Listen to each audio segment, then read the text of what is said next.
Et en plateau avec nous, Johan Maras du syndicat de police Alliance. Bonjour. Bonjour. Marine Le Pen parle d'incidents réguliers. Vous confirmez? Alors là, dans le lycée dont on parle, c'est pas un lycée qui est connu pour des faits comme ça. Maintenant, nous, ce qu'on constate au quotidien sur le terrain, mes collègues policiers, c'est que effectivement, on a affaire à une jeunesse qui est de plus en plus violente, de plus en plus débridée vis-à-vis des membres de l'autorité, que ce soit mes collègues policiers ou là même un professeur. Ouais.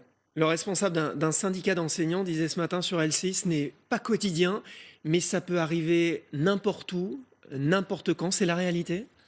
Encore une fois, c'est effectivement, oui, une réalité qui pose beaucoup de questions, qui pose la question des réseaux sociaux, parce qu'effectivement, ces actes-là sont généralement filmés et ces jeunes, leur objectif, c'est souvent de faire le buzz sur les réseaux sociaux avec des vidéos comme ça. On a eu exactement des faits qui sont pas comparables, mais des faits à Champigny-sur-Marne où on a des jeunes qui se filment en train d'insulter la police. C'est seulement une défiance envers l'autorité et l'État. Vous êtes régulièrement appelé pour intervenir dans des lycées, dans des collèges pour ce type d'événement?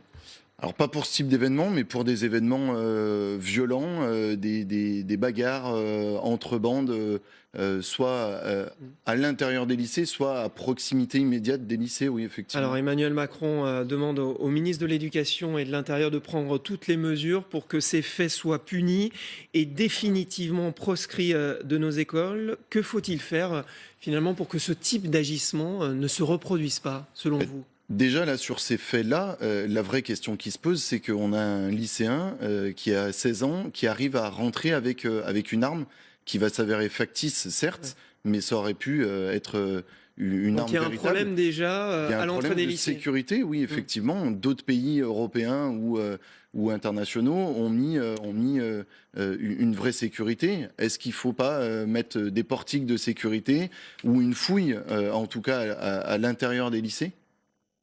Et est-ce qu'il faut aussi durcir les sanctions contre ces lycéens qui commettent ce type d'agissement? Alors effectivement, nous, la position de notre organisation, Alliance Police Nationale, elle est qu'on a une loi qui définit la justice pour les mineurs, la loi de 45. Il serait peut-être temps de revenir sur cette loi-là. Là, on a affaire à un gamin qui va être jugé par un juge pour enfants. Vous avez vu les vidéos comme moi. On n'a pas affaire à un gamin de 12 ans et effectivement, il devrait y avoir de la fermeté contre des actes comme ceux-ci. Merci Johan Maras d'avoir été en direct avec nous sur LCI.